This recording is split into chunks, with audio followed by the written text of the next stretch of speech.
The UK government is looking to get rid of trial by jury in some cases in a bid to cut the massive backlog going through the court system.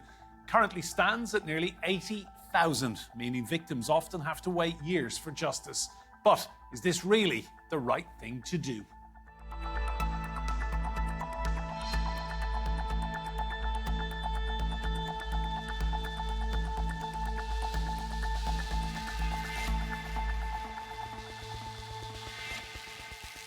Hello and welcome to Roundtable. I'm Enda Brady. Now, trial by jury has been the cornerstone of the criminal justice system in Britain for centuries.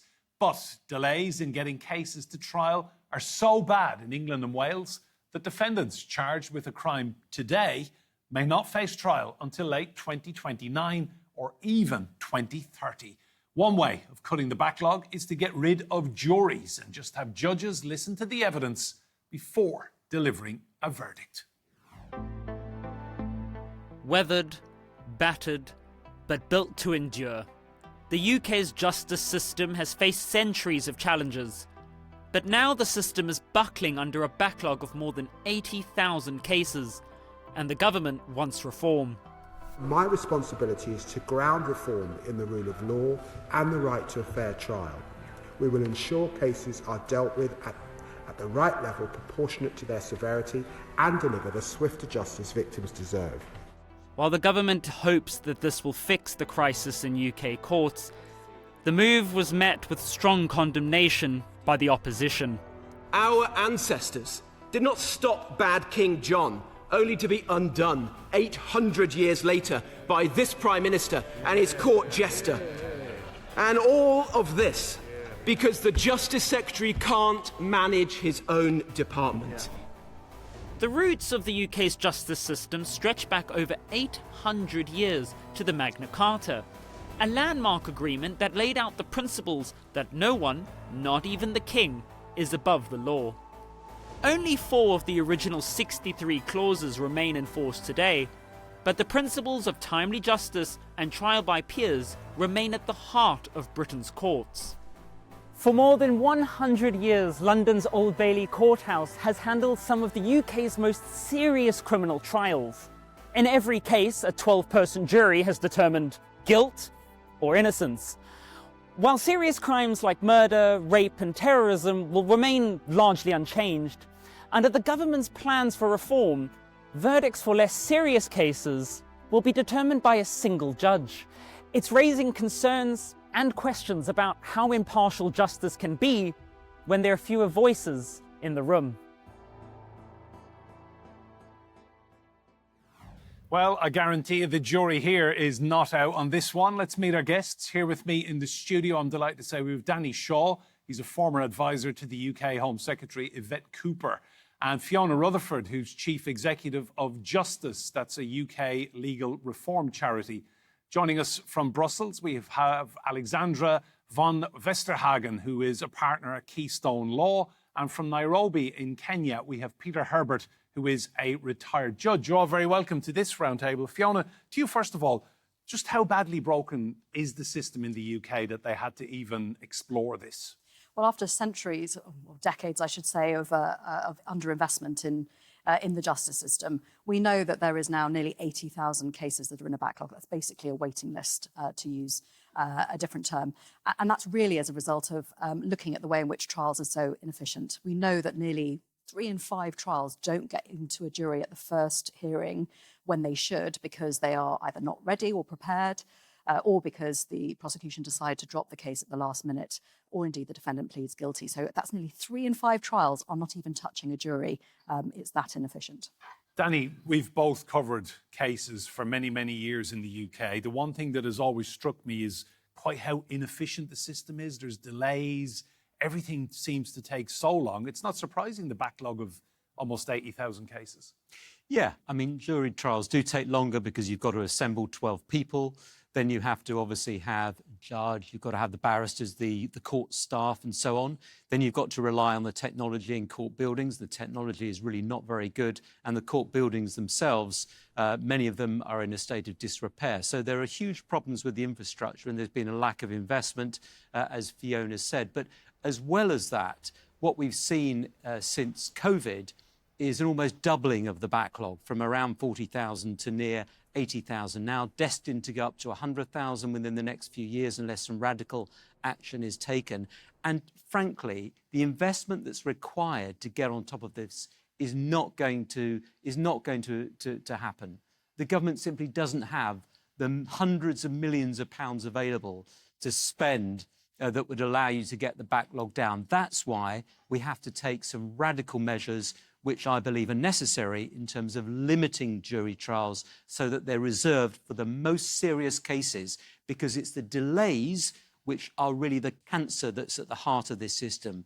The delays which affect victims, keeping them waiting for years, and also defendants in limbo waiting for their cases to come to court. Peter, to you, Danny says radical change was needed. Are you in agreement? No, fundamentally not. The necessity of investing in the criminal justice system and in the court system has been apparent for years. And what should have happened is that you should have a far more effective system of case management, and you should actually resource the number of judges who are sitting, if necessary, increase the judiciary of part-time judges who can hear these cases involving jury trials of people who may be sentenced to less than 3 years in prison. But given the serious consequences for the reputation of the justice system, this is tinkering at the edges. And I have not read anything to say what would be the proportionate reduction in the backlog if this change was introduced. So, Peter, you think they've gone too far? Yes, I mean, get on and invest in recruiting more judges. Invest in making the systems more effective in court. You have longer court days. You have far more case structuring and management to make sure that interlocutory applications are dealt with as the Americans do before the trial actually begins. And make sure that adjournments are only allowed in exceptional circumstances. What you don't do is remove the fundamental right to jury trial, even for people who may be sentenced to up to 3 years. That really is an own goal. Alexandra, to you, you're originally from Germany. What's the system like in Germany? Do you have these kind of massive backlogs? Well, I would say in Germany, the situation is better than in the UK at the moment, which is to do with there being a completely different system. In Germany, we do not have juries. We have a system like in England and Wales where we have single judges for simple offences.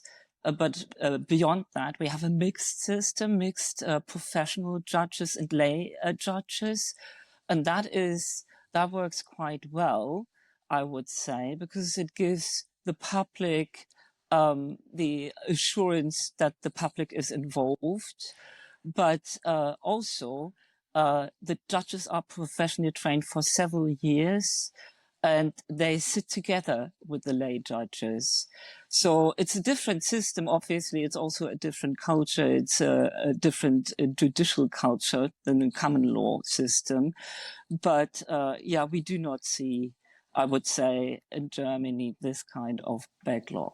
Alexandra, seeing in the UK. Do you think in Germany it's a much faster system, that justice is seen to be delivered more rapidly? Well, not in all cases. Let's not exaggerate. But I think the time scales are foreseeable, and I think especially in times like these,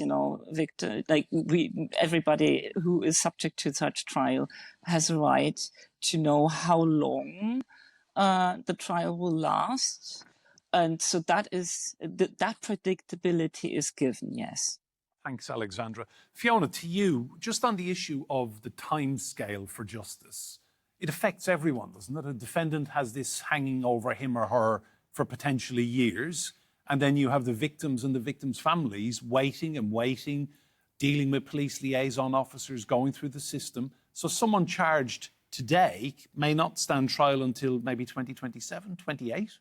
29 in some cases. And the reason behind that is exactly where I started in relation to the inefficiencies. And it's great to hear from Alexandra that there may be some greater efficiencies in relation to, and Peter, in relation to better trial or opportunities for better trial readiness and more investment to ensure that there are the resources for that better case management to happen, for there to be better legal support, for there to be the resources to ensure that the forensic and science evidence, which is often one of the reasons for delay, is available at the time that it needs to be.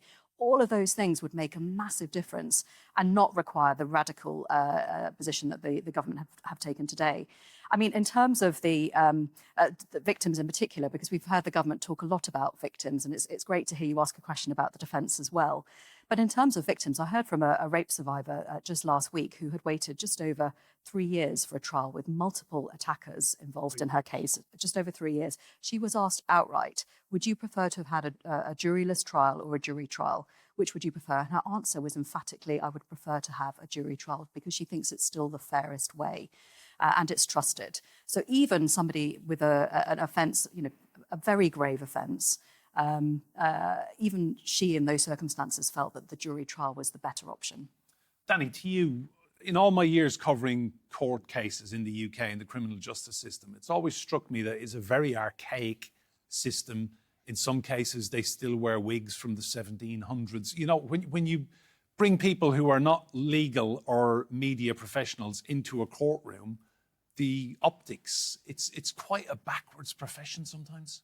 Look, some traditions need to be preserved, and it's important, for example, that in criminal cases, judges and barristers wear wigs, and there are good reasons for that. But the law also has to modernise, and what I found about the legal profession over the years is that they're very resistant to any change.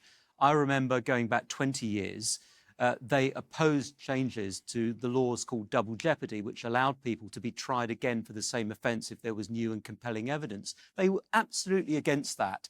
The change has been introduced. It's made a massive difference. And there's been no sliding away from justice in that case. Other changes as well, bad character evidence where someone's previous criminal history can be introduced in court as long as they can have a fair trial. Again, they resisted that. And here we see another example. Rape victims will still have trial by jury, but hopefully they won't have to wait 3 years. What you will have is some middle-ranking cases which will be dealt with either by magistrates who are lay people or by a judge who will have to give a reasoned decision as to why that person has been acquitted or convicted.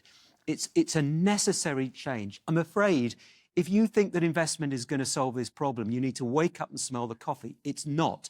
The investment is going in, but it won't be sufficient to deal with all these problems. That money is not going to be there, so you have to take some radical action. Peter, to you, how will judges be feeling about this? Because presumably the workload is going to increase. I mean, it will. The suggestion that not having a jury makes it easier is quite frankly fairly ridiculous. And my colleagues defends the wearing of wigs and gowns. I mean, I don't know what planet you're on. I mean, they should go. I as a judge, didn't wear a wig for the majority of my cases. It didn't reduce my credibility or standing within the room. And in terms of rape, it is the failure of the police and the prosecution service. So that only 1% of alleged rape perpetrators are convicted and imprisoned. Nothing to do with juries. But I would say that generally public confidence is different.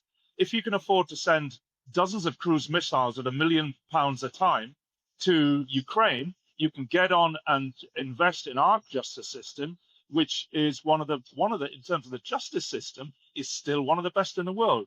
They reckon that less than 5% of cases overall between judges and magistrates result in a miscarriage of justice.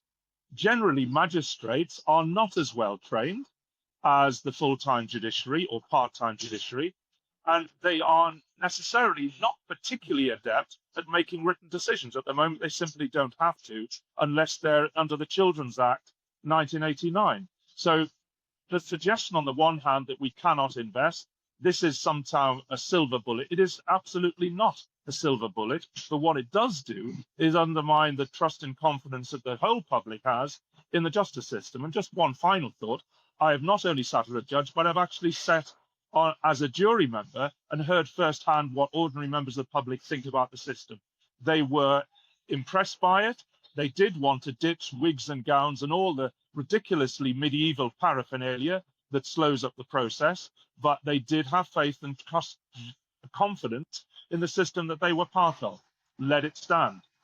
Thank you, Peter. Alexandra, to you, are you surprised to hear that the UK system has such endemic problems?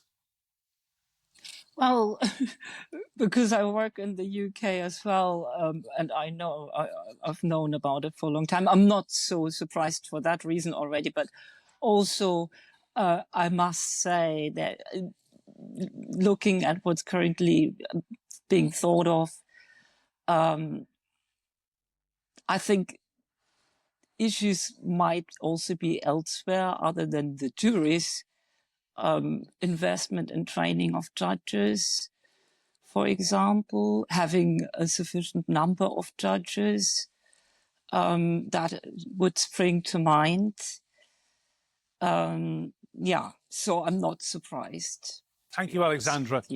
Fiona, to you, just figures. David Lammy has suddenly found £34 million extra to put into the criminal justice system.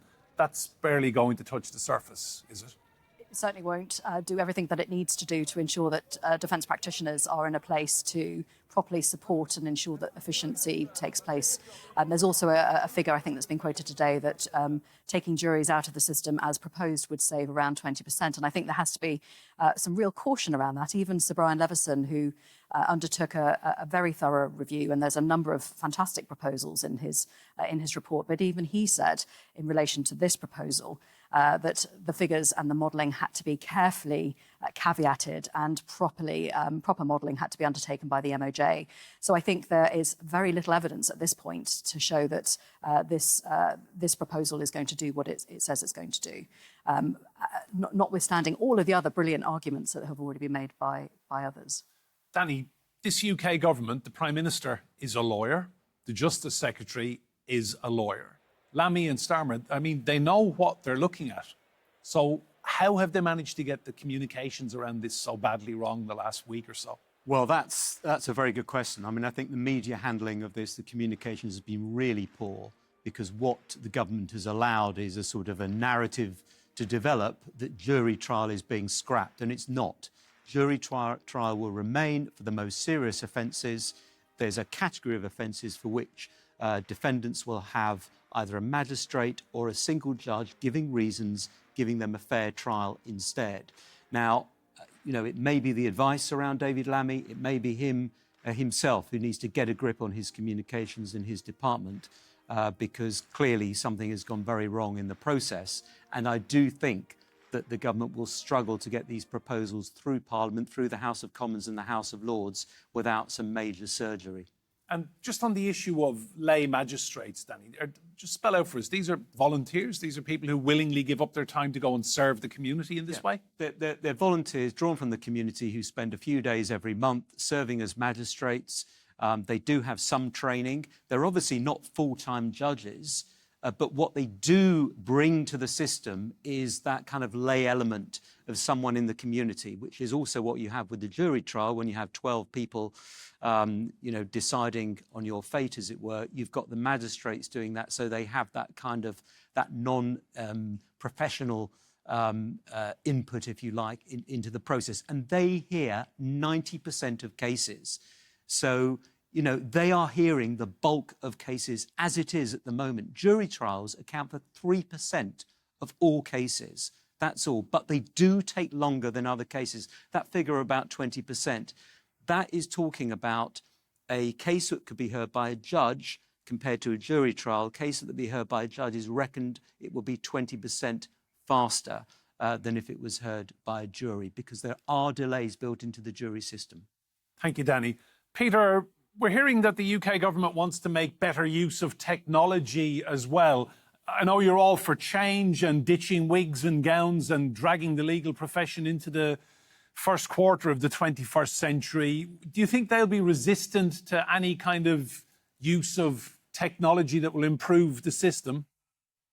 No, I think there's a misinformation about what's been happening. When I was sitting as a judge before COVID, and during COVID, it was clear that technology was being embraced, it was offered, it was just incompetently implemented and funded in the system. There has been, in a sense, on electronic files available in Crown courts for juries for years, but it's not been properly funded. And the one other thing that I think the panel misses, partly, is the racism inherent in the system. A disproportionate number of people on trial in all the courts are people of African, Caribbean and Asian descent. That is still as much of a problem. The magistracy generally is white, male and middle class. It is still extremely hard for a young person, a person who's unemployed, a trade unionist, to get to sit on a magistrate's bench, and they have a problem collectively with dealing with race or racism, which is a significant problem. It may not be a problem for the pundits who support the government. It may not be a problem for David Lammy in his lofty towers or Keir Starmer, but is it a problem for the ordinary person on the street? And you only have to think that, in a sense, those people that are being prosecuted for supporting a certain Palestinian group charity will only face, it would appear, trial by magistrates and trial by judges under this provision, and that will further undermine the trust and confidence. So the rape victim is right. Let her peers decide on where the truth lies. Judges can give far quicker and written directions. That will save time. And as I say, pre-trial applications should be dealt with by a single judge before they necessitate being argued or delaying the procedure. There are far more effective reforms than this sledgehammer to crack a nut which really has been long in the making and is about under-resourcing. Stop sending so many expensive cruise missiles to Ukraine. Not that that's a problem, but spend it where you need to on this reforms to the justice system, which has been long overdue, and increasing legal aid. And finally, one of the main things that increases the length of the trial is having unrepresented defendants in both magistrates and in the Crown courts. So that is an investment which has been counterintuitive.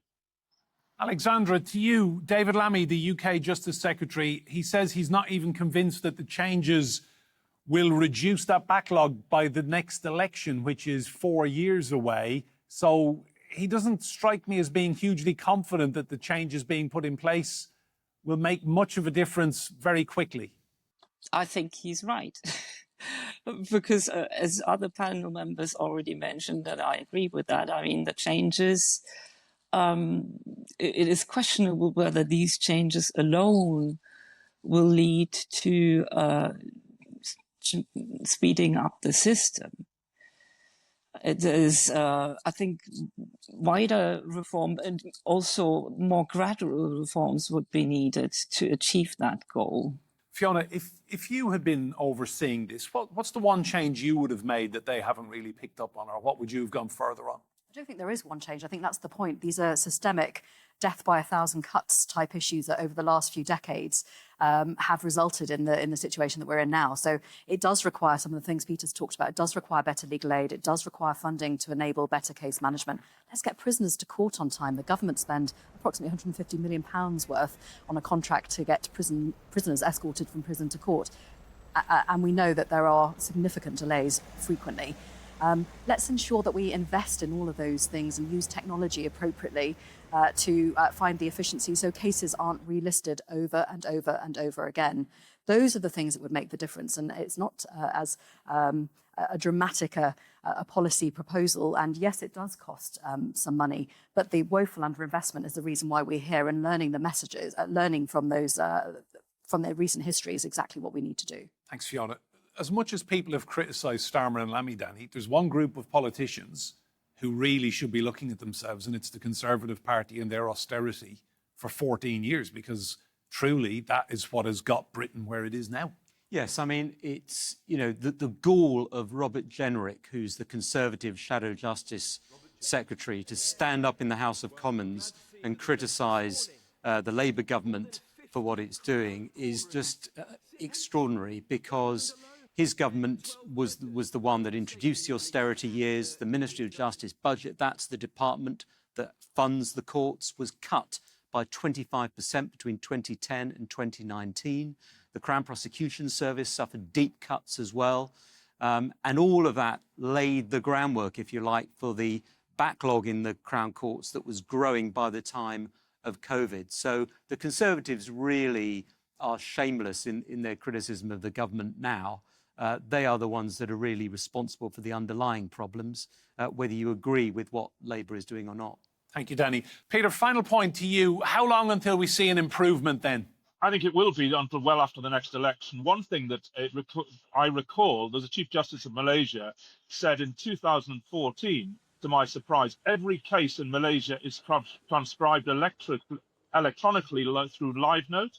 It guarantees to save 20% of court time on an investment in each court, civil and criminal, in their justice system. That would be the most effective reform that is tried and tested and should have been introduced years ago into the CJS, and it would benefit both magistrates, judges, and juries, without the sort of nonsensical reforms that are currently being proposed. Peter, Herbert, thanks so much for your insight on this one. Alexandra, Danny Shaw and Fiona Rutherford as well. Remember, you can see more discussion and debate on our YouTube channel. Just search for Roundtable, TRT World. But for now, from me, Enda Brady, and all the team here, goodbye and thank you for watching.